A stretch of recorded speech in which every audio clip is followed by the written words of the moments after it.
Hey everyone, welcome to Club and Country today. David Goss here alongside Bobby Warshaw. This is our third episode of the week as we are getting you previewed and ready for World Cup action.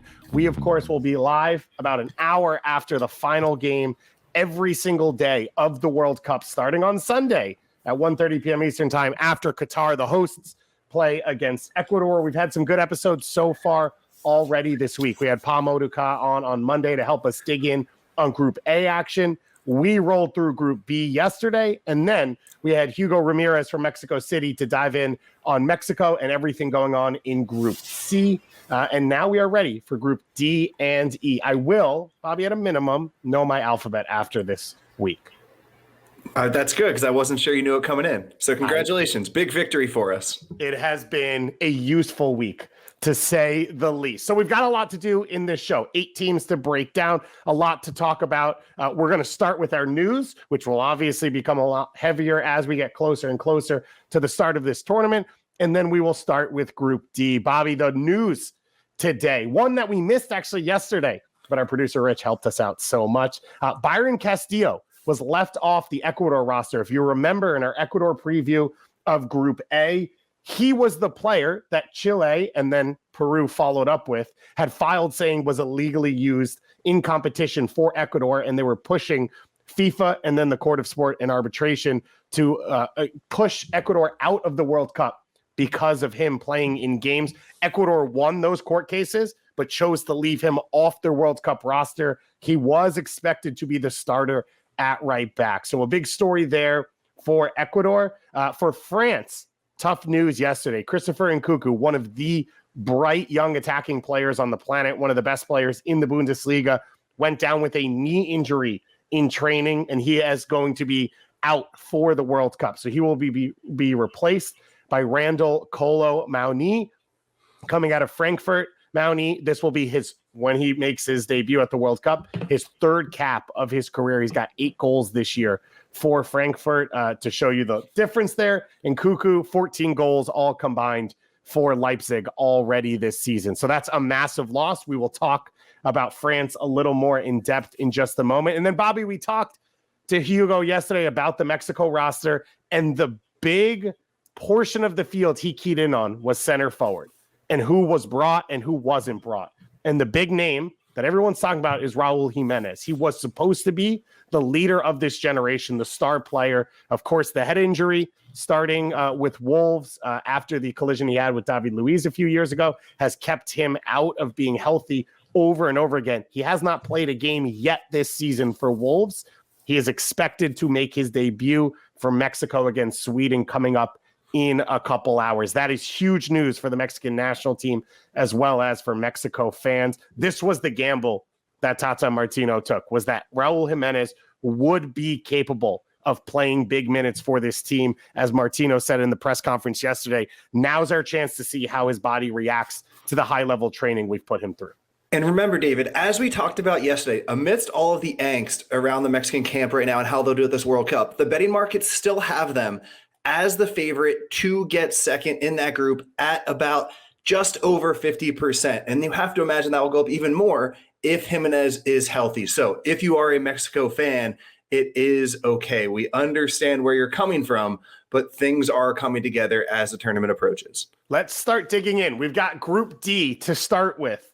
Group D, you've got France, Denmark, and Australia. No, you are not in a time machine. No, we are not previewing the 2018 World Cup.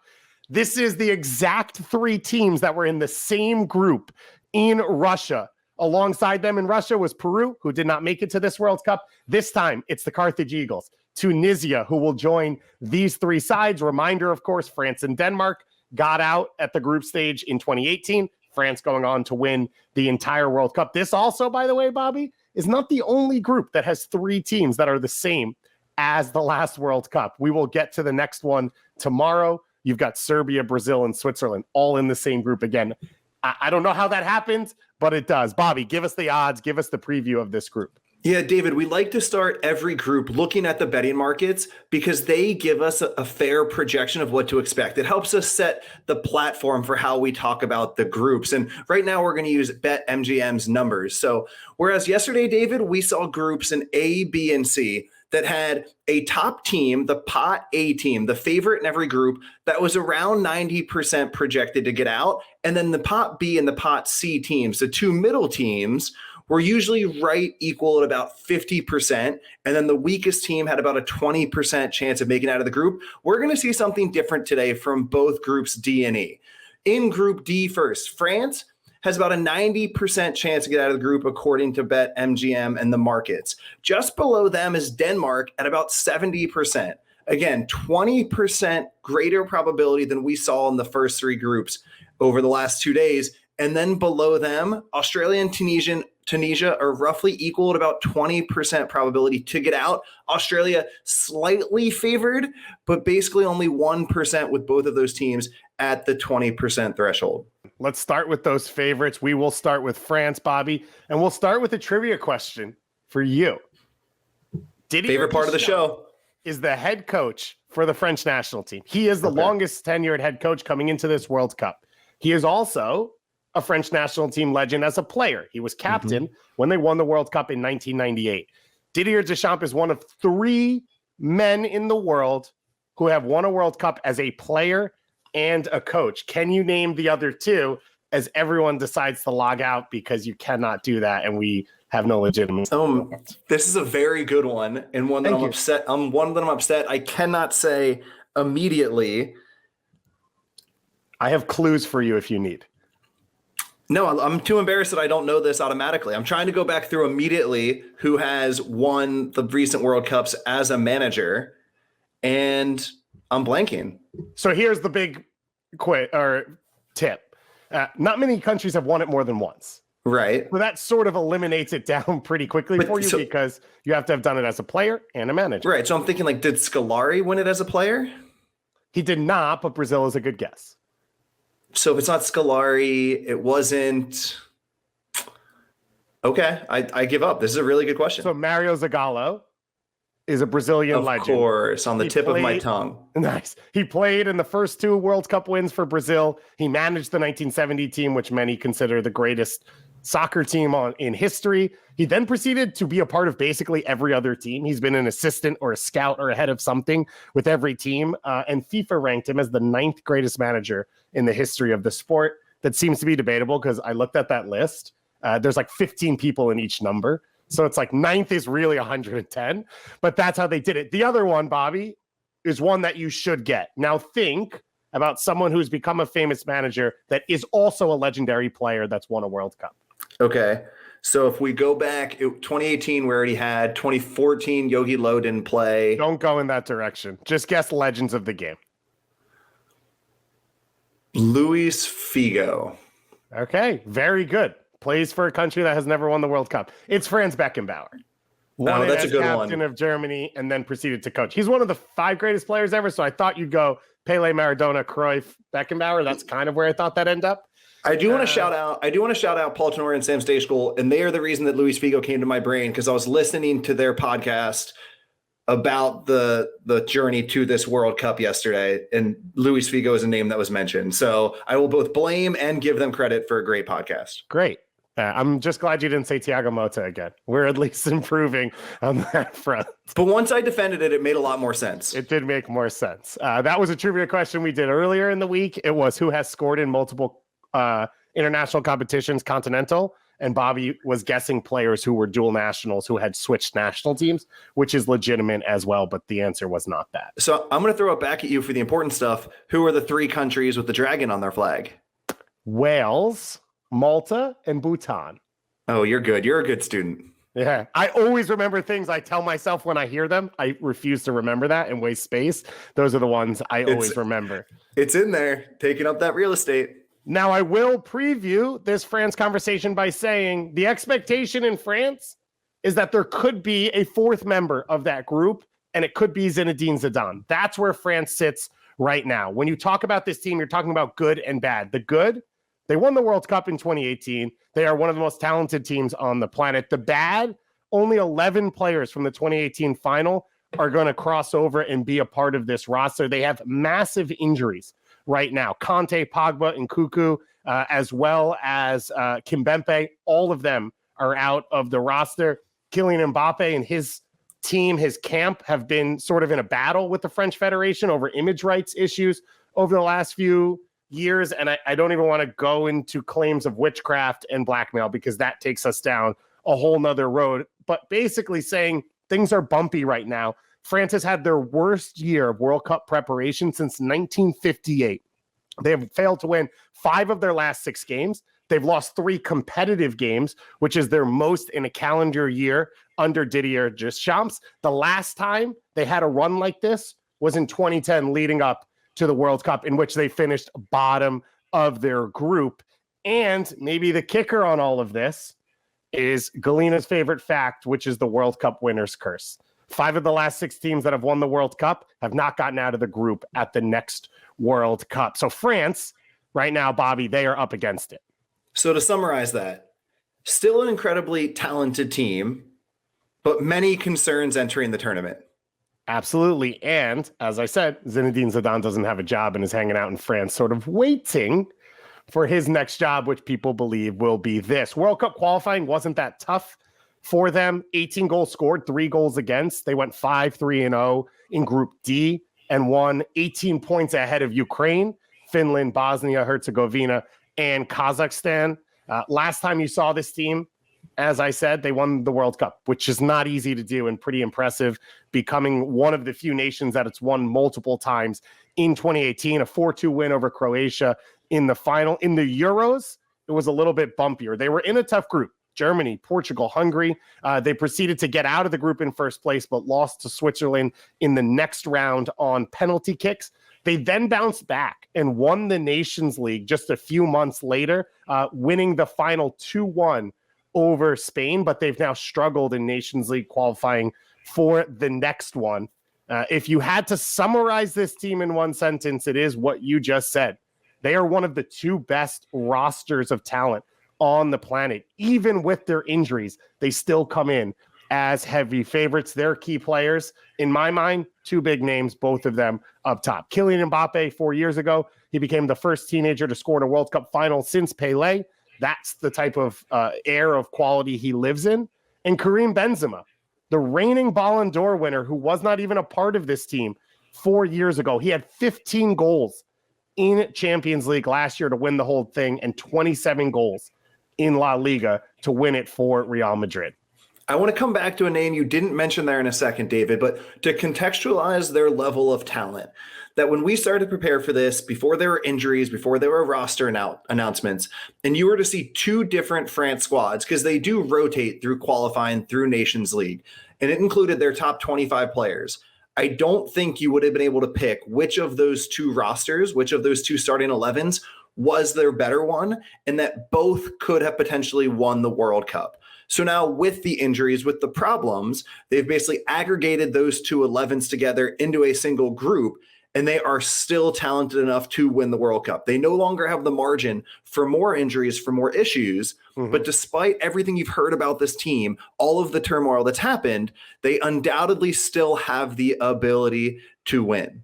Let me give you an example. Christopher Nkunku, who we talked about in our news segment, he is the leading goal scorer in the Bundesliga right now. He is out for the World Cup.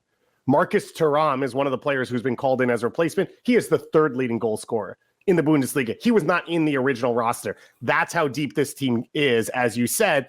And now they don't have that luxury, but they still have the quality. So 2 big questions around this team. We acknowledge that they have the ability. We acknowledge they have the pedigree, the experience. But 2 big questions in my mind for whether they can actually execute those. The first is, we did not mention yet that Paul Pogba and N'Golo Kante are both injured and not in this tournament. They were, of course, the 2 starting center midfielders for the 2018 run that helped them win the World Cup. They are out. Can their replacement, and I'll just give you one name because we aren't exactly sure who the second starter will be, but can Tchouaméni, who just moved from Monaco to Real Madrid, fill their shoes and play at the level they need him to play at? It is the big question, and this is a stat that I found that I think is fascinating. 7 of the players on this roster had not made their pro debut when France won the World Cup in 2018. And Tchouaméni is one of those young pieces, which is a team that is trying to repeat and has veterans, but is also flipping their roster, which is fairly unprecedented. And Tchouaméni, that conversation, I think Camavinga comes into this conversation as well, is can young talent win in a tournament like this? Can they carry a team? Because it's not just Pogba and Kanté. Varane and Kimpembe were the starters at center back. Varane right now dealing with an injury. Kimpembe now off the roster. They might both be out for the opening game. So you might have your two center backs and two center mids from the 2018 World Cup winning team not on the field for the opening game, and three of them are not even on the roster because of injuries. That's what you're asking these young players to step into. In my mind, all of these guys are good enough. And what we've seen and the way we've seen Monaco play, because a lot of these players, Tchouaméni, one of the main ones, have come through Monaco, they often play with a level of poise in big moments that you wouldn't expect from players of their age, because that's the way the club has built them.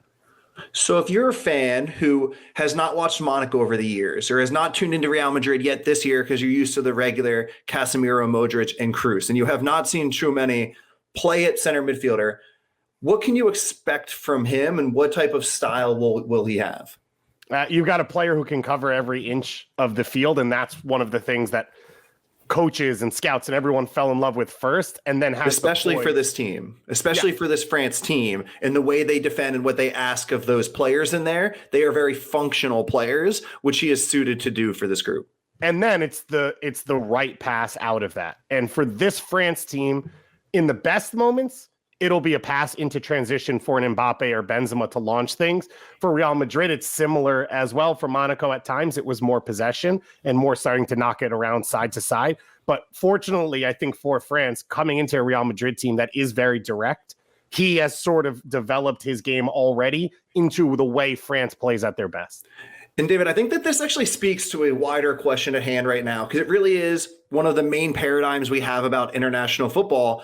And it feels like it's been ingrained into our brains, especially if you follow the U.S. men's national team. And I'm not even really sure it's true when you widen the lens. And it's that in order to succeed in international football, you need to keep it simple, you need to keep it basic, and you need to rely on your talent or play to your talent. And we remember that because that is how France won the 2018 Men's World Cup. That is largely how the U.S. won the 2019 Women's World Cup. But I think if you back up and you look at the German team in 2014, the France team in 2010, that wasn't necessarily true. And we are a little bit myopic in the way we think about this and the way we evaluate it. So one of the wider questions at hand for this tournament is, where does that paradigm go? Does France succeed again with Didier Deschamps' simpler, more functional approach where you sit in a block and you play in transition, you rely on talent?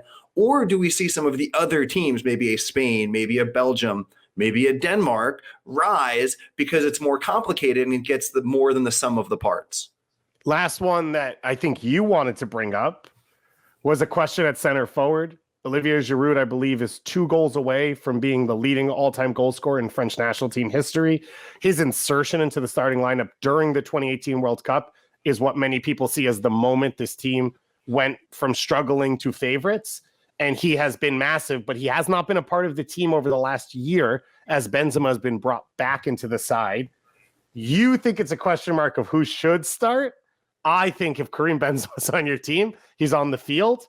And I continue, Bobby. And it's also a question of Benzema's fitness right now, which we should throw in. It's unclear if he'll be fully ready to go for the first game. But David, I have no problem cutting you off because I'm not even sure this is a question in my mind. Okay. And I respect that Didier Deschamps has won World Cups. He knows how to win these tournaments. And that, of course, Karim Benzema has been in unreal form, the Ballon d'Or winner for the year. And it's almost impossible to think about leaving him off. But we've seen time and time again what Olivier Giroud can do, what he offers a team, both at the international and the club level. You've already won a World Cup with him as your starting center forward. He is effectively still at a similar level to what he was in 2018, even though he's 4 years older. And a data point we talked about on yesterday's show that was brought up in a Michael Cox article in The Athletic, which is that you do not necessarily need your center forward to score goals to win a World Cup. So you don't need a goal scorer up there. And I know Benzema can have multiple roles, and he doesn't have to be the focal point to score, as we saw when he played with Ronaldo. But given the sample we've seen with Olivier Giroud, if I had to make that decision, I would start him as my center striker, knowing that at least I can bring Benzema off the bench and he can still offer what he wants in the later minutes of the game. I also love super subs. You know how I feel about that. I know you do. I have a little bit of pushback. I want to ask first, what is it that Giroud brings that the team needs? He brings other players into the game, because when you look at the players behind him with Mbappe, with Griezmann, who will either start out wide or more likely come into those pockets and play from the central channels and be the direct vertical runners, his ability to bring players in is perhaps unmatched in that way in his generation. And then, of course, it just seems like he has a personality where everyone wants to compete with him, that when you look forward and he's the person leading the line, it lifts your group in a way that morale and that solidity seems to be very important in international tournaments. I completely agree with you.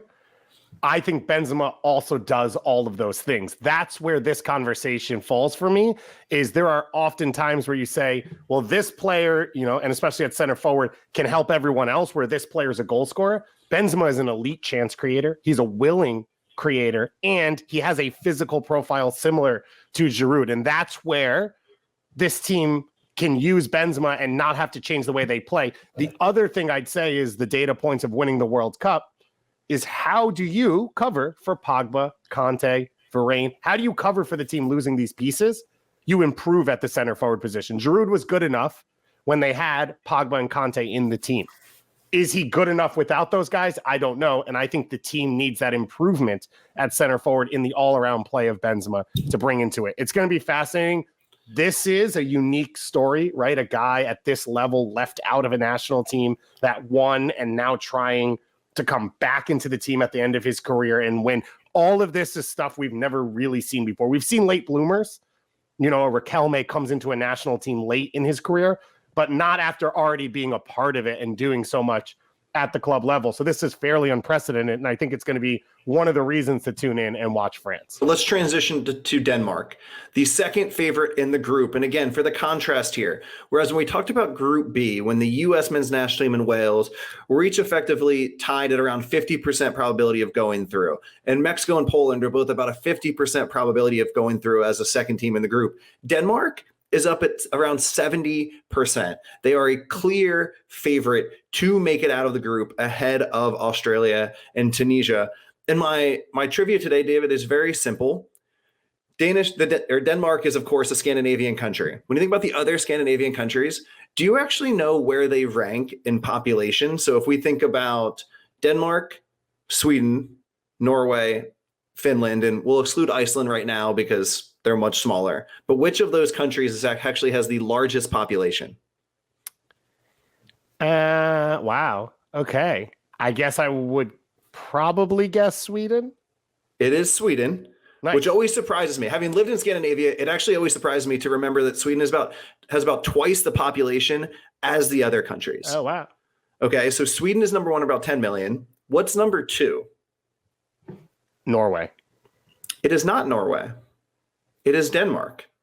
Denmark has a slightly larger population than Norway at about 5.8 million people. So one thing I like about the World Cup is always remembering where these countries stand in different demographics and populations and size. Denmark has about 5.8 million people, half the size of Sweden, slightly more than Norway. All right. Now we know where Denmark is. And which of the other Scandinavian countries does Denmark touch? Which of the other ones? Yeah. Sweden. No. Touches Germany. Or touches the Netherlands, sorry. Okay. I always mess this up, but it doesn't actually touch the others. Okay, enough Scandinavian fun facts. How'd they get here, David? They won their UEFA qualifying group ahead of Scotland and Austria. So not the toughest group in UEFA qualifying, but they did win it. And the last time we saw them was on their, really, there's no other way to say it except their magical run to the semis of the 2020 Euros. Christian Eriksen goes out in the way we all remember in the first game of Euros, and the team just rallies in a really special way to end up making it to the semis of the 2020 tournament, which is, I don't know how else to describe it except just one of the best memories I think any of us have of a team at an international competition. Yeah, absolutely. And it was at a time, obviously the Christian Eriksen situation was emotional, but it was kind of one of the first stadiums that was full. for a really long time. And it was electric the way that Denmark sort of continued as on the soccer side throughout that tournament. The one main thing to know about this team is that they are the best of the rest. On Monday, we talked about how there are 9 distinct favorites who would feel completely natural if they were to win this tournament. Denmark is the 10th team. Nobody would say that it feels perfectly normal for Denmark to win a World Cup. And yet they are, if you like to find a team that you can legitimately cheer for, who is not one of the favorites, and yet if they win, it would be deserved and it would make sense, then Denmark is your choice. They have players really across the top teams in the world, across the top leagues. If you look at their first 11, maybe the weakest club among that 11 is Leeds United for the right back. Everyone else is at even a higher level than that.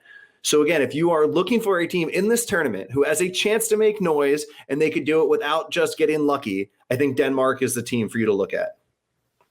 Semifinals at the Euros as well, right? When you look at this team and you try and pick out the key players, you have to start at the spine, because with their center backs, with their defensive midfielders, they're all playing at a high level, and they are the players that get the game under control. They definitely have talent up top, out wide, in the skill positions. But for this group, it's all about the spine. And we'll start at center back, because they have Andreas Christensen, center back for Barcelona, and Joachim Andersen, center back at Crystal Palace, probably destined to move to even bigger club soon. And then in front of them is Pierre-Emile Højbjerg, who is currently at Tottenham, and Thomas Delaney, who is at Sevilla. Many people probably know him from his time at Dortmund. Those 4 will control the game for them. And then, of course, Christian Eriksen can either be in front of them or float from out wide, depending on where he is in the starting lineup. What stands out to me about this Denmark team and watching them and getting ready for this is that Simon Hayer is probably the 5th most important player on this roster, and he's also a center back. Mm-hmm. Is there a situation here, and we've seen Kasper Hellman try and figure out, is it 3 center backs, 2 starting center backs, where you can leave out a player of that importance from your starting lineup? Yeah, and you're talking about Char, who's currently center back. He's the team captain. He's at AC Milan right now. He's getting older, but there's a question of he can still contribute to this team at the highest level. And David, I think it's a fair question. I mean, do they play 3 center backs to potentially get their best players in the field? The other thing that does is that allows their left wing back, Joachim Mile, who is currently at Atalanta, to fly forward a little bit more freely. Do they play 2 center backs and put Christian Eriksen at center mid? But I mean, on the margins, I don't know that it makes a huge difference to this team. I think it shows their flexibility rather than a weakness or an indecisiveness that they don't know what to bring. I do want to point out, for those people that do like young attacking talent, this team also has that. On the right side, you're likely to see a player, Andreas Skov-Olsen, 22 years old, who's currently at Club Brugge. He basically competes for a spot with former New England Revolution player Tejan Buchanan on that right side often. And on the left side is Mikkel Damsgaard, also 22, currently at Brentford. You might remember Damsgaard for the free kick he scored at the 2020 Euros. I've heard Total Soccer Show talk about how he's the player most likely to score a banger from outside 20 yards in this tournament. So aside from the experience through the spine, also exciting talent up top. So that's interesting to me, because when I think of Denmark, I think of a team over the last 10 to 12 years at the international level, probably even longer. Think about the 92 Euro win. That was reactive, defending first and then scoring in set pieces and, big physical center forwards. Is there a changing of the guard coming for Denmark that they can be more creative and proactive and attacking? And why would that be happening? Well, I think you're pointing to something that's a larger question for a lot of football countries. I think it's something to a certain extent that even the U.S. men's national team and the U.S. women's national team is going through right now, is this inflection point about how you transition from being a reactive team who is perhaps, maybe this isn't as true for the U.S. women's team, but is reactive because you don't have the talent and you're trying to find a competitive advantage, to now your player development system can produce the talent and you're trying to use that in a more proactive way, partially because it's more fun, but partially because it just gives you better odds in more games. So to your point, Denmark has often been this reactive team who is trying to use their team spirit, their organization, to compete with teams with more talent. And now they are this group who has players playing at the biggest clubs in the world, and how do they transition to a team that can control the game, that can be more proactive, which they do. But whenever you're at the inflection point, it's really important to get the timing right, because if you try and do it before you can really play and compete with the talent of your opposition, that's when things can get hard and ugly. This is a conversation I think we're going to have tomorrow as well about Portugal. And there are a few other teams as well where I think people feel like they should have already made the move. But Denmark's going to be one of the teams that's really fun to watch. And I think a lot of people, as you said, off the sort of magical run they made last year, the story around Christian Eriksen, I think they're an easy team for a lot of neutrals to get behind for this World Cup. Let's keep rolling on here in Group D. We move to Tunisia, the Carthage Eagles. Let's start with the fun fact. Are you a Star Wars fan, Bobby? I Star Wars a little bit, yeah. Okay, so Tatooine. It is the home of Luke Skywalker. It is where the movie started, the original movie. That is a city in Tunisia. It is literally called Tatooine. The what's his name? Peter Lucas. Where do you get your trivia? I feel like I work really hard to come up with compelling trivia, and every time yours crushes. Where do you get this? I mean, ranking the populations of Scandinavia didn't feel like that was, you were really going outside. I mean, sometimes I go practical. Wait till we get to the political system of Germany next. Okay, great. I'm looking forward to it. It comes from a lifetime of just hearing a thing and saying, you know what? That's going to be the thing I remember about that place when someone asks me about it in the future. So Tatooine is a physical city in southeastern Tunisia. It's where a lot of the movie was filmed. The traditional group of people that live there, the Berbers, they dug their homes down into the dirt to keep them cool in the desert.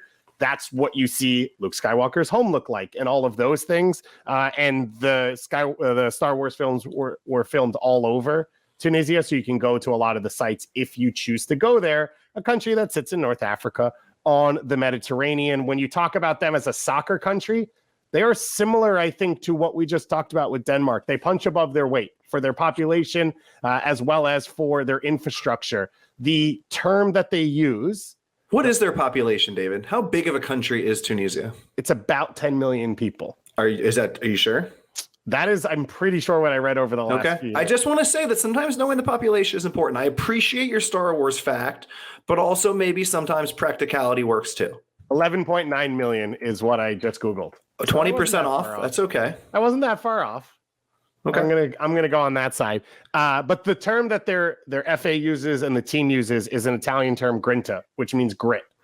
It's a team based in their solidity. It's a team that's based in playing together, playing as a unit, and trying to play behind the ball and be able to overcome odds, which as a population, as we talked about, they've been consistently able to do in Africa. In World Cup qualifying, they beat Mali 1-0 in their two-leg playoffs to make it to this point. They finished in Group B over Equatorial Guinea and Zambia on 13 points.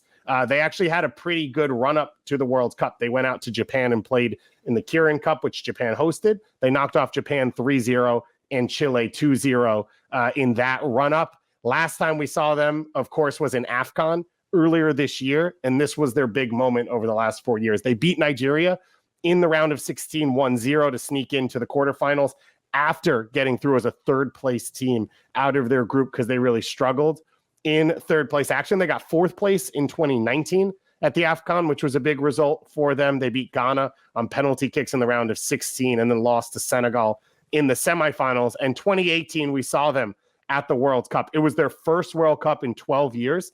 They were at 3 straight World Cups from 1998 to 06, and then they finally returned in 2018. They ended up finishing third in their group.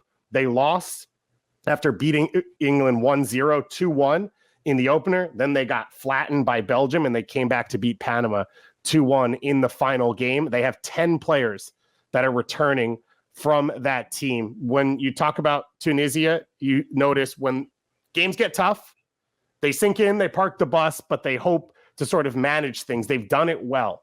They've kept clean sheets in more than half of their last 50 games as a national team. They've only conceded 3 goals one time in the last 10 years, and that was against Brazil in their previous game, 5-1, which was not a way to go into a World Cup.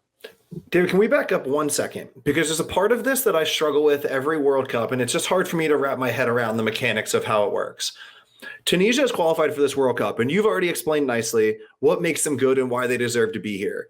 And yet, I think there's always a question or a conversation about why do we see Tunisia qualify out of the African qualifiers instead of a team with more names that we know, like a Nigeria, like an Ivory Coast? What is the method or the mechanism that happens that Tunisia makes it out instead of those other countries that we might be more familiar with? So there's a lot of ways to answer that. I think I'd start with Africa Football Confederation is the largest confederation in terms of teams. I believe there's over 53 teams that play as national teams. How do you keep teams involved? And so rather than doing what a CONCACAF has done, which is you have a lot of teams at the beginning that play few games so that you can get to the bigger teams at the end, let them play as many games as they can. In CONCACAF, this time it was 8 teams that played in a round robin. Often it's 6 teams to sort of make sure that the best teams get through. The African Federation has done the opposite, which is let's get the most teams as many games as possible. Let's put the group stages earlier, which means at the end of qualifying, you run out of time and you get to a point where the best teams play in 2-legged home and away affairs to go to the World Cup. And there's no room for error. And often with the draw, you get 2 of the best teams against each other and maybe 2 teams that shouldn't even be in the World Cup based off the top teams in the group stage going against each other, in which you have one that will automatically have to get through. So that's the basic answer, I think. And you've seen in CONCACAF to try and fix that, they've moved to a Nations League to get teams more games outside of World Cup qualifying. So to summarize that, it would be similar to if in CONCACAF, instead of doing those final 8 teams in a round robin, you just had 4 and 4, maybe if it's seeded, but you would have 4 and 4. So the U.S. perhaps would have played Panama home and away to make it through, which of course we know that. Yeah, which of course we know over 2 games, Panama is absolutely able to win that. So it's just gets rid of that final round robin and does the home and away to decide. You also don't have a team go into an intercontinental playoff. So it's 5 spots and that's it when you talk about for CAF. Tunisia is the one team that's made the World Cup from Africa in this tournament that has never gotten out of the group stage. So you're right in saying they are the outlier. I would also answer what you said in 2 other ways. One, Tunisia is going to be the second most players out of their domestic league at the 2022 World Cup. So the Tunisian league is one of the top leagues in Africa, and their nations have gone to and won the 3rd most Pan-African Champions Leagues. So this is a really strong league, and it's often a lot of players who have familiarity and play together day in and day out that make up the national team, and that, I believe, is a strength for them against what Pamo Daka talked about with us on Monday, which is Senegal doesn't have a single player that plays in their domestic league. Nigeria doesn't. So the players have to travel in. They speak different languages. They don't know each other as well. Tunisia has an advantage on that side of things in domestic or in continental competition. Okay, give us 2 players to watch on this team. So Yusuf Maksani is going to be the big name. His nickname is the Ferret, which is amazing. He's 32 years old. He's got 84 caps and 17 goals. He has played his domestic soccer in Qatar since 2013, except for one little loan stint in Belgium to the team that the Aspire Academy owns. But he missed out on the 2018 World Cup with a knee injury. And so that was a devastating moment, both for him as well as for the nation, as well as for fans in Qatar. And that's going to be an interesting element for this team. 30,000 Tunisians live and work in Qatar, and many of these players play their club soccer in Qatar. They could have a home field advantage for a lot of their games at this World Cup because of the support they have. And Sani scored the goal to beat Nigeria in AFCON in the round of 16. It was against the run of play. He cuts in from the left. He hits sort of a knuckler shot that the goalkeeper missteps on, and it goes in. That's what he brings to this team, and that's what they're going to be looking for from him. The other player is Elis Gihiri. He plays in Cologne. He plays at Cologne in Germany, so one of the bigger clubs that one of these players plays for. He led the Bundesliga last year in ground covered completely. So he is going to be their key in central midfield. And his partnership with Lauduni, who plays in Hungary and is expected to move from Hungary off the back of a performance here to a bigger club. They are going to be a key as a base for them in central midfield. Good summary, Bobby. Yeah, good summary. I feel like so overall, if I watch this Tunisian team play, they are extremely good defensively. And then they have a central midfield that can keep them in games and cover ground. And they have one talented attacker who could perhaps get that special moment. Yeah, and some would argue they have more than one, but yes, goalkeeper is an issue for them. So they're talented defensively, but often they lose on massive errors from goalkeepers, and they're trying another new goalkeeper in this tournament, we think, in Damen as the starter, who they're hoping won't make that mistake. One other name to know, Hannibal Mejbri, playing at Birmingham City on loan from Manchester United, 19 years old. He is supposed to be a little bit of that spark. They're hoping he'll be a leader for the future. But there's a belief he came through with Man U to the first team last year, was around the first team a lot. They're hoping he can be a piece for them that maybe brings a moment of brilliance throughout this tournament. Finishing off the group with Australia. Now, David, I know you have a pair of these at home, so this might really touch your heart, but you're familiar with UGG boots. I do not have a pair. Oh, okay. Someone in this apartment owns them. I've not been lucky enough to get them. You're familiar with UGG boots. I am. Did you know that the word UGG is actually a generic term in Australia for it, just any sheepskin boot? I did not know that. Yeah. So when it was patented or trademarked here in the United States, it was effectively like just taking a very basic everyday word in Australia. I think the comparison here is if we were to move to Australia or England and create a company that was just called hoodie, where everyone in the US is like, you can't do that. That's already a thing here. That's already a generic term. You can't just, steal our word and make money off of it. And that is largely how many people in Australia feel. Certainly people who make UGG products, sheepskin products, and try and sell them in the US when they're competing with a name brand already. So for those listeners passionate about trademark law, there you go. We hit that part of the card. That, Bobby, is how you recover from a Scandinavia population fact. That is an incredible fact. I did not know any of that. And two, anyone listening to this, ignore what you just heard, because me and Bobby are trademarking hoodie and we're selling hoodies in Boom. That is our business idea after the World Cup. Boom. Hey, also, who's the ferret in your group of friends? Just think about that. I want an answer at the end of the show. Okay. All right. I think it's pretty obvious.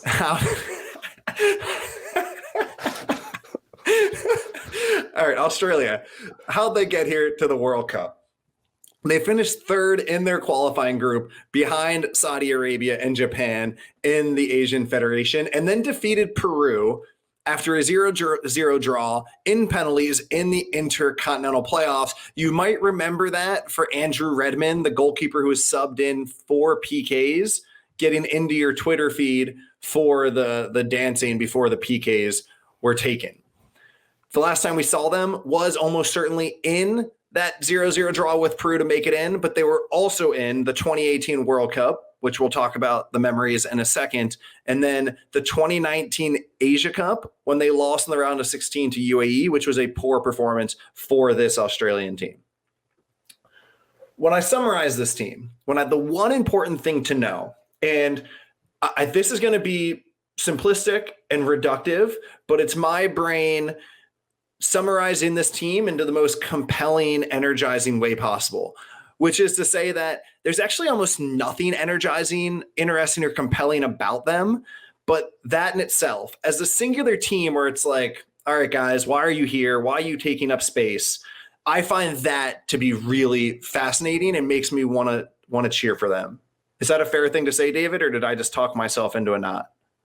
I have no idea. Okay. Because the way I think about that is like there's other teams at this tournament where there's a sense of intrigue, there's a sense of mystery about them. There's a player or two when you're like, oh, that dude can ball. That guy is good, or that part of their team is really talented. I'm not sure any of that exists about Australia. They're very plain. There's not a single player that stands out. Like they are the one team where it's like, okay, you might get smashed in every single game, and that makes me feel engaged with them. So that's my pitch on what you should think about and why you should care about this Australia team, because they need you. They need your emotional support. Okay. I can be sold by that. I will say this. This is what I thought about Australia in 2018, and then they came out and played really well. There is something different about a World Cup. I'll give you this example. Australia, you just told us, lost to UAE in 2019. UAE is getting dominated by Argentina right now. Australia won't get dominated at a World Cup game. There's just a level of effort and tenacity that this team has displayed at every World Cup they've played in. And at a time when we're talking about, is France really going to start their best players in the first game? Are they going to try in the third game? Is Germany going to be locked in from the start? Are they going to build slowly? You can guarantee that from the first minute of the first game, Australia is going to try and kick everyone on the field, and they're going to collapse at the end of the game and fall off it, which I think is fun because it is, unfortunately, or fortunately, whatever you want to say, unique in the game right now. Okay, that was also a good pitch. Two players to keep an eye on. Because, again, this is not a team with a specific star that really stands out. The best player is their goalkeeper, Matty Ryan. He used to play for Brighton. Now he's at FC Copenhagen. He's 30 years old. He is probably the standout performer, which is likely what they will need for where they stand in this tournament. And then the second player to watch, I would say, is Jackson Irvine, center midfielder. He plays for St. Pauli in the second Bundesliga. I know you and I, just because we're a little bit of fanboys, have to give a shout out to Aaron Moy. Yep. We both like Aaron Moy as players, who will be their deepest midfielder. But really, the two main players are the goalkeeper, Matt Ryan, and the midfielder, Jackson Irvine. They also have another midfielder for Hellas Verona. So that gives you a sense of where the level of the team is. And it's probably the strength of the team. I think Riley McGee is going to come off the bench. He is probably one of the top 11 players on this roster, but won't start for them. Can I just say my juice for this team, my energy for this team is, if you followed Australian soccer at all, 2006, they finally got back to a World Cup, the first time in 30 plus years. That was on the back of many of the immigrant communities in Australia. Australia, obviously a heavily immigrant country. And that was mainly Eastern Europeans, Italians, players from Croatia and countries like that. The population in Australia has shifted. This soccer team, many people feel, is the lone entity that actually properly displays what the country looks like and what it's made of. So this team, some of the other big players on this team will be three players from South Sudan, and Awir Mabil, Goran Kool, who's 18 years old and will head to Newcastle in January after already being signed out of the A-League, and Thomas Deng, who's been a really good player for them as well. So I'm excited to see that displayed on the world stage and for them to be, big names and leaders in Australia. All right. So Group E, it is the giants up top, Spain and Germany, trying to show that they are still giants at the world stage. You've got Japan, who has always punched above their weight coming out of Asia. And then you've got Costa Rica, the Minnows, at the bottom of the group. Bobby, as this one breaks down, 2 European teams, 1 Asian team, 1 CONCACAF side. Yeah, and this has a similar makeup to the group that we just saw, with 2 teams who are clearly at the top projected to go through. And then at the bottom, David, it's worth pointing out that Costa Rica has about a 5% view of going through according to the betting markets, which is the lowest of every weakest team in the group. So again, Spain and Germany are about 90%. Costa Rica is about 5% projected to go through, and then Japan is in the 20 to 25% range. The Japan number stands out to me, and I understand that Spain and Germany are world-class teams. I can understand why they are at 90%, but at the same time, anybody that's followed this Japanese team, anyone that saw them play against the U.S., anyone that remembers that they can effectively put out a starting 11 that all plays in Big Five teams, 25% feels low here. So this is the first time we've seen a number on the projection for them to get out of the group that really raises eyebrows. All right, Bobby, get us started. Let's start with Germany. Okay. David, I'm going to take this moment to just fix one of my personal misunderstandings in life, and that I'm never quite sure how a parliamentary democracy works and how parliaments work in themselves. And I think that there are 2 main things that's hard for an American to remember about this. The first is that in Europe, and this includes Germany, they separate their head of state and their head of government, which we don't, right? The president of the United States is both really the head of state and the head of government. In England, it's the head of state is the queen or the king, and the head of government is the prime minister. In Germany, the head of government is the chancellor. And it's always been hard for me to wrap my head around the fact that they have a chancellor and a president. The president does not make policy. They receive dignitaries. They throw parties. They are appointed from outside of being elected into their parliament. The second is that in order to be that chancellor, you have to have already been voted into their Congress or their parliament to be considered. So I appreciate you letting me take this time to learn about how Europe actually works. And did you already know those things? Could you have done that? Slightly knew them. I wouldn't have explained it well. I will say that one sits in between the UGs and the Scandinavian population fact. Okay. But I feel a little embarrassed to say that the concept that there's a separate head of state and head of government has always been hard for me to wrap my head around. It's like this show. I'm the president, I'm a figurehead, I'm the face, and you're the chancellor. You make all the calls and the decisions. I like this. I like this a lot. Okay, so hopefully that helps. And this is true, of course, for many of the countries in Europe. I'm glad I read about it. Hopefully it helps you too. How did Germany get here? Well, they won their group ahead of North Macedonia and Romania. North Macedonia, perhaps not as much of a given as you might think, if we remember that they're actually a team that knocked out Italy in the first qualifying round. So Germany finished ahead of them in the group. The issue with Germany is that we last saw them at the round of 16, but they have really struggled over the last couple tournaments. They were knocked out of the Euros in the round of 16, and they barely made it out of the group at the 2018 World Cup. They did not make it out of the group. Sorry, they barely made it out of 2018. Thank you. So they did not make it out. I believe that was the first two back-to-back tournaments in German history they didn't get past the round of 16 and won. This is a team that literally always their down moment in world soccer history was between 2000 and 2006. They made a World Cup final and a semifinal. That's like what Germany does. Yeah. So the one thing that I think about when I look at this team, David, is that it is the group of players with the biggest gap on how they are viewed depending on who you ask. Mm-hmm. And the subsequent part of that is they are the group of players with the biggest gap between what could happen and it would make you raise your eyebrows. Absolutely a team that could win this whole thing and absolutely a team that could get knocked out of the group. And I don't think it would cause a spur of articles on how it happened in either direction. I think that's fair because I think that's people's perception when they talk about this team, right? Like, let me ask you, for me personally, I'm on the side that does not rate this group of players as highly as perhaps their club records says they should. And I understand that the club record goes far, right? A Serge Gnabry, a Thomas Muller, a Sané have obviously Gundogan. Right, have fantastic Well, I mean, Gundogan is amazing. Don't put him in this group. I'm on the side, the Kai Havertz, right? The Niklas Sule. These are guys that I perhaps would not say are among the best in their position in the world. But of course, Bayern Munich continues to win trophies. So it's hard for my brain to understand where as individuals they are and how that translates when they're away from the Bayern Munich environment. I'm on the same page as you.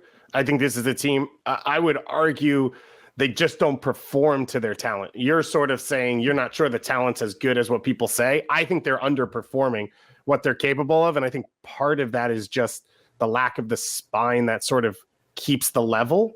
And what you see, right, against England up 2-0 and then tying 3-3 is when it falls apart, it just completely falls apart, which has never been the conversation around Germany. And if you tell me that they need to win 7 straight games to win a World Cup, I just don't see this team having that consistency. Yeah. So the two players I do want to talk about, right? Because yes, they have the attackers we already mentioned, but for me, the two most important players in this team, they're also two players that I probably enjoy watching most in this team. You've already brought up Ilkay Gundogan, center midfielder, currently plays for Man City. He will likely start next to Joshua Kimmich in center midfield. Maybe Leon Goretzka from Bayern Munich takes that role, but Gundogan's such a great leader, so important to what a team can provide overall. And then at center back, Antonio Rudiger. Is he the most enjoyable center back to watch in the world right now? Just from pure aesthetic value and enjoyment, he's got to be number one. Yeah, I had him on my list as the player to watch on this team as well. Yeah. Of course, he's talented, moved from Chelsea to Real Madrid, but he's also just fun to watch. Mm-hmm.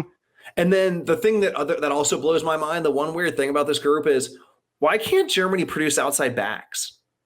Other than Philipp Lahm, they just convert all of them to D mids. Kimmich was an outside back as well. That's fair. Yep. That's fair. And they put, just like they moved Philipp Lahm, Pep moved Kimmich into center mid. But once again, they will not have, you look at the rest of their team at Bayern Munich at top clubs, their outside backs will not be at that caliber, just as we've seen in previous tournaments. So maybe someone has an answer out there. I'd love to hear it on why the outside back is their weakness, but we're going to see it again at this tournament. But this is your dark horse team, Bobby, of you don't need a number 9 to win a World Cup because Germany literally doesn't have one. So if they win, it's good for your brand. on that side of things as well. There is an interesting connection here. I think Germany and Spain. Hansi Flick, head coach for Germany, Luis Enrique for Spain. I think most people would say those are the two best managers, quote unquote, at this World Cup. And I think a lot of that comes from their club success coming into international soccer, where a lot of the teams have pure international coaches or coaches who struggled at the club level and have found their feet in the international level. I think most people would say if you were running a club team, the first two coaches you'd want are Hansi Flick and Luis Enrique. Yeah, I'm glad you brought that up, because that is a strange dynamic to the World Cup International Football, that presumably this is the pinnacle for players, but for managers, it doesn't attract the elite for reasons that we've imagined. But in my head, I always thought that they were slightly more applicable or transferable than you just pointed out. So I'm glad you brought that up. And let's go into Spain.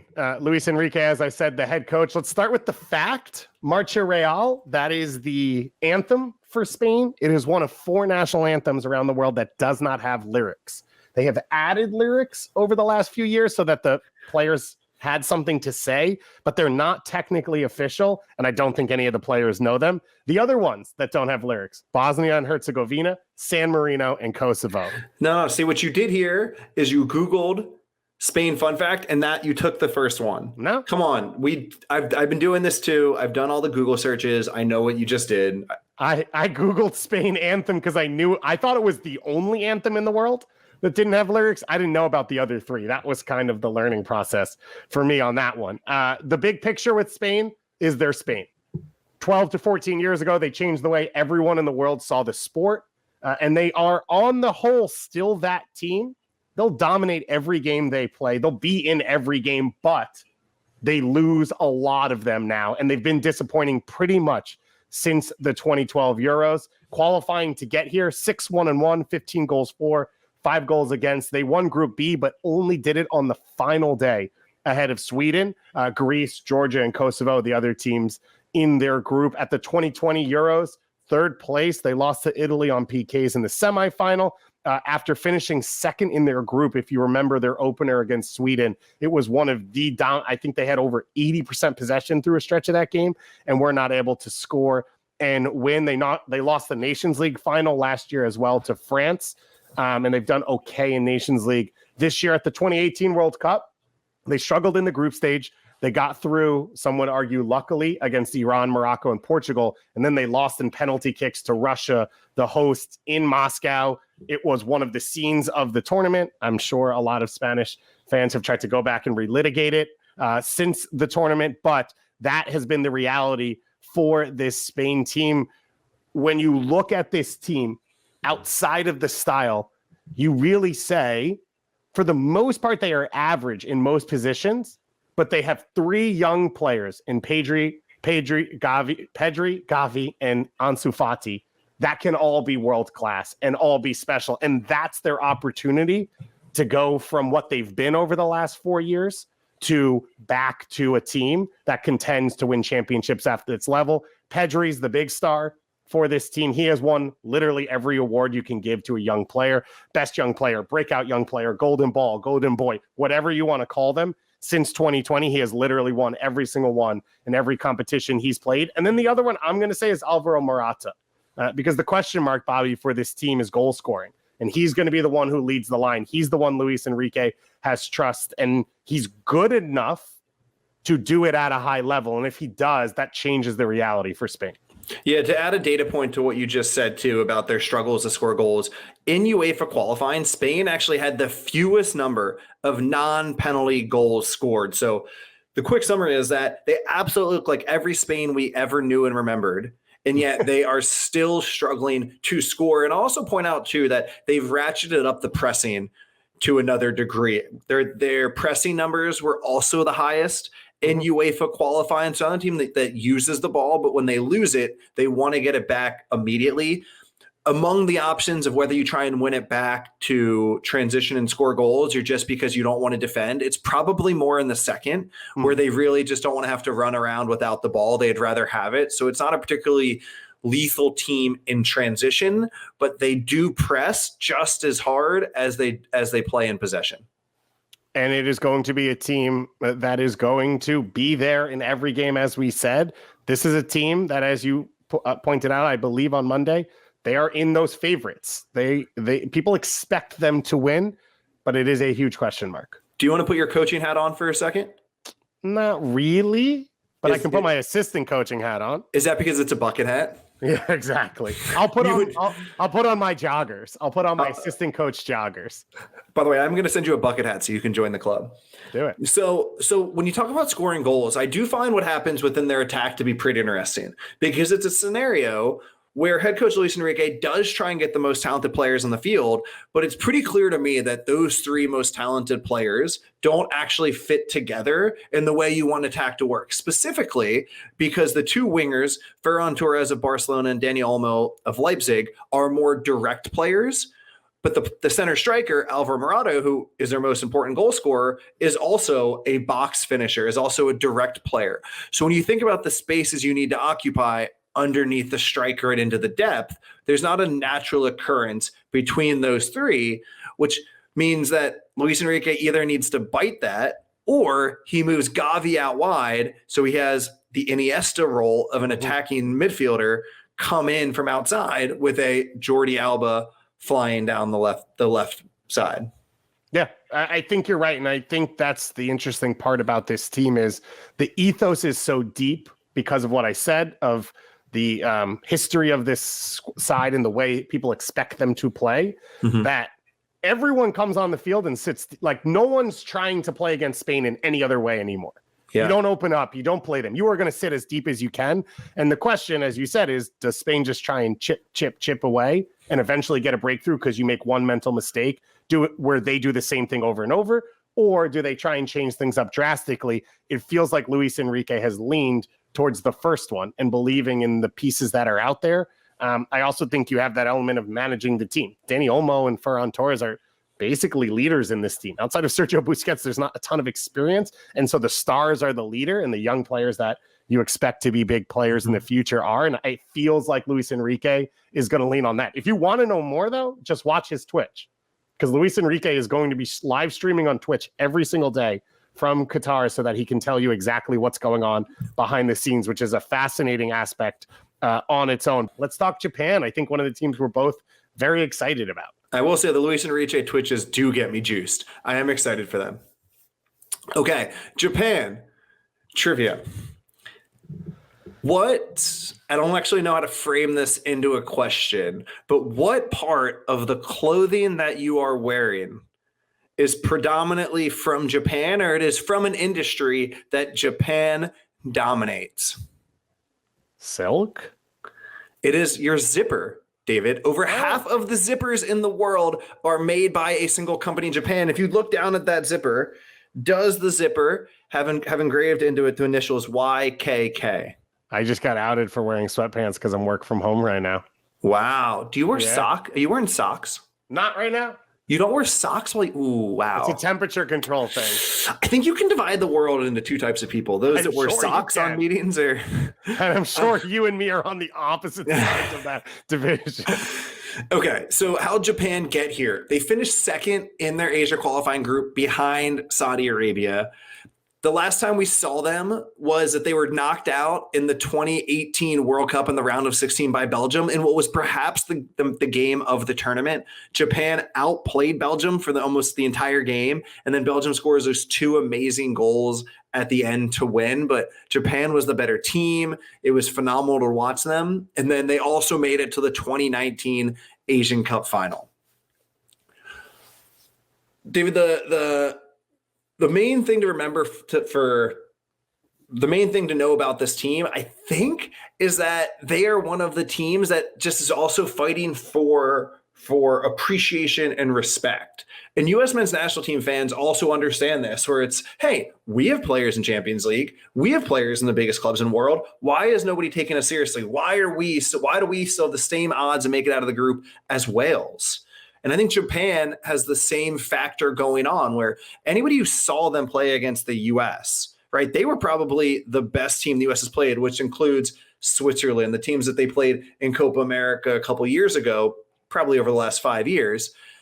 And then, of course, the fact that they can field a team that is almost entirely from players from the Big Five. So for Japan, it's, hey, world, notice us, pay attention to the football prominence that we are building because we deserve it. Absolutely. And that's one of the conversations I've had with people coming into this World Cup is this is one of the groups, because Spain and Germany are such big names that people don't even know the other two teams in the group. And you already gave us the numbers on Costa Rica. Okay, some of that's fair. But this is a Japan team that went toe-to-toe at the last World Cup with everyone they faced, as you said. I'm confused why the expectation isn't the same.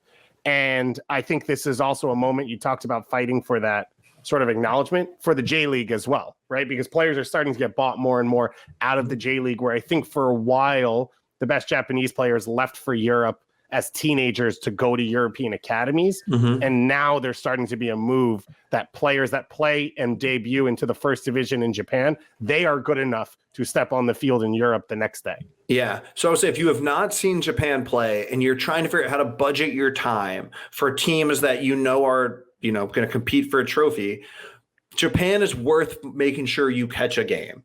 They are technical, they are skilled, they are organized. The way they press flies at you and feels like you're just under it for moments at a time. So make sure that you do catch 90 minutes of Japan in at least one of these first two games. We're going to go on to Costa Rica here. Yeah. Obviously, I'm a big fan of the Ticos. I went to their final home World Cup qualifier in CONCACAF where they knocked off the U.S. and clinched their spot into the playoffs. I don't have a fun fact about them because I forgot to do one, and I'm just realizing that right now. So, Bobby, do you have a fun fact about Costa Rica off the top of your head? No, I'm actually just going to let you sit in your failure for a moment. Yeah, because maybe this is why you're the ferret. Yeah, potentially. I think that's fair. I could probably make one up, but we're going to move past that. So, overview of this team. They're mid-generation. They probably waited too long to cycle out the 2014 team, which went to the quarterfinals, which was a historic moment for that country as well as for the region and CONCACAF in total. That team is a little bit too old, and yet the new pieces coming in are probably too young outside of Joel Campbell. He's the one outlier in this team, but they play a tournament style. They defend and counter. They play every day as if they're playing in a knockout competition. So it's easy for them to go into this. For qualifying, you saw this process of cycling through generations play out very plainly. They struggled through the first half of qualifying, but they took 19 of their final 21 available points in their last 7 games to move from outside the qualifying spots to inside and clinch a spot into the World Cup playoffs, in which they scored in the 3rd minute and defended for 87 minutes and made it to the World Cup against New Zealand. It was Joel Campbell in the 3rd minute to score the goal, and they won 1-0 against New Zealand. Last time you saw this team either was the 2021 Gold Cup, in which they won their group and then lost 2-0 to Canada. That, again, was before they had added some of these young pieces and flipped the squad. And then the 2018 World Cup, they were last in their group. They lost 1-0 to Serbia, 2-0 to Brazil, and then drew Switzerland 2-2 in their final game off the back of the famous run in 2014. You know what gets me most energized about this team, David? And I say it about him as a player. I hope he hasn't done anything in his personal life that's going to make me regret this. Francisco Calvo? If for anybody, for all of the players in the tournament, just on who they are as a footballer, if I could invite them over for dinner, I would pick Brian. I would pick Brian Ruiz. Really? Just for his personality on the ball, his personality on the field, somebody that I really want to be friends with, I would pick Brian Ruiz. So you're turning your back on one of your first true loves, which was Celso Borges, right? Celso Borges for sure. Listen, if I were going to go out for coffee, if I were to start a company, Celso Borges would be my first hire. But for someone to have over for dinner, for a glass of wine and a nice meal, I think I'd go Brian Ruiz. I think that's fair. He is not one of my key players. Most Costa Rican fans, not most, there's a portion of Costa Rican fans who hope he does not play in this World Cup. There's another side who hopes he starts. The big name is Keylor Navas, of course. He's a 3-time Champions League winner at goalkeeper. He's the best goalkeeper in CONCACAF. He was the biggest difference maker between expected goals against and then goals actually scored in all of CONCACAF. And we are starting to have the conversation that he's the greatest player in the history of the region. Position not even relevant. Wait, we're having that. When did that conversation start? Who's the greatest player in CONCACAF history? Who started that conversation? Everyone did over the last 18 months. Huh. Who's the best player in CONCACAF history? Okay. It's on the table. I'll let it stay on the table. It's Hugo Sanchez, it's Dwight York, and Keylor Navas is in that convo as well. The other big name on this team I've already mentioned is Joel Campbell. He's the in-prime player. He is going to be probably most of the attacking outlet for this team. They're going to try and hit in transition, and he has the ability to create in the open field, both for himself and for his teammates. There are some really fun young players. Brandon Aguilar is one that I'm really excited about in central midfield. He just got signed by Nottingham Forest and loaned back to Costa Rica. There's some good young players. They are probably still a little too far away to affect the game at a high level. So Costa Rica is going to try and hang tight and try and stay in it. As I said, 2018, a down moment for them. They lost 1-0. They lost 2-0 to Brazil, including a 93rd minute goal, and then drew Switzerland. So this team is always going to be in games. Will Kendall Waston start for them?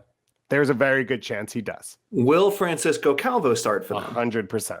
Will Brian Oviedo start for them? Hopefully not.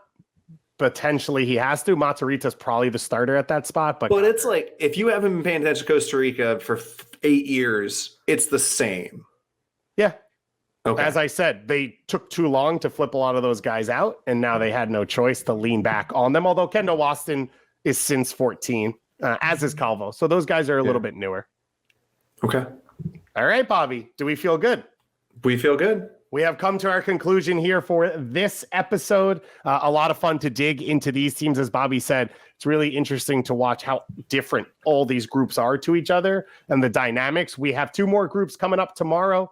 1 more to do on Friday because we are only a few days away. So if you've missed any of our episodes, you search MLS Today on Spotify or any of your podcast feeds. Then you get Club and Country Today, which is the name of this show for the rest of this month. Monday, we had Pamo Duka on. We broke down Group A. Yesterday, we talked Group B, and then we had Hugo Ramirez on from Mexico City to talk about Group C, Mexico, their rivalry with Argentina, and everything else around that. We have, as I said, 2 more groups coming up tomorrow, a 3rd on Friday, and then we'll give you our picks. I did my bracket yesterday. It is a very David Goss bracket, which means there is 0 chance any of what's in it happens. It was all heart and 0 mind, which is sort of the problem I always end up in. So Senegal makes it to the final. Semifinal. Okay. Yeah. David, also, you did get submissions yesterday for our award categories. Yes. Love that. Keep those coming. We are going to make up awards that we will keep an eye out for. One of them will be the young breakout star who becomes a household name. The others are almost entirely up to you until David decides he wants to executive decision it. And also, we will have a running list for just the coolest, most exciting, best moments. So send in nominees now, right? It could be fans celebrating. It could be those videos from US Soccer of the players calling their parents, which I cried at almost all of the time. It probably it could be the Ted Lasso videos. So one of my favorites was, so Brazil announced their roster live on TV without telling any of the players in advance. And so there are videos of each player at their home reacting.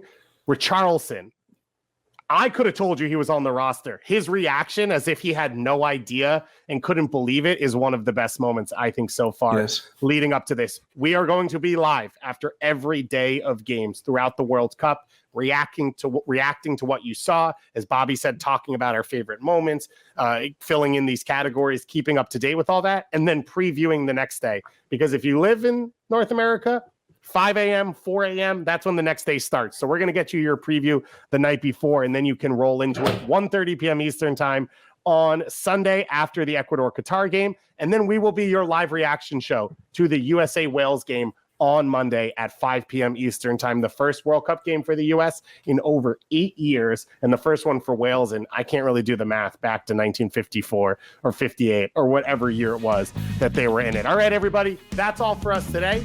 Bobby, you want to close out on something? Say, most importantly, make sure you tag the ferret friend in your group so that they know. Holmes. I think we all know it's Elliot's home. And on that note, thank you all for listening. We appreciate you all for being here, and we'll talk to you again soon.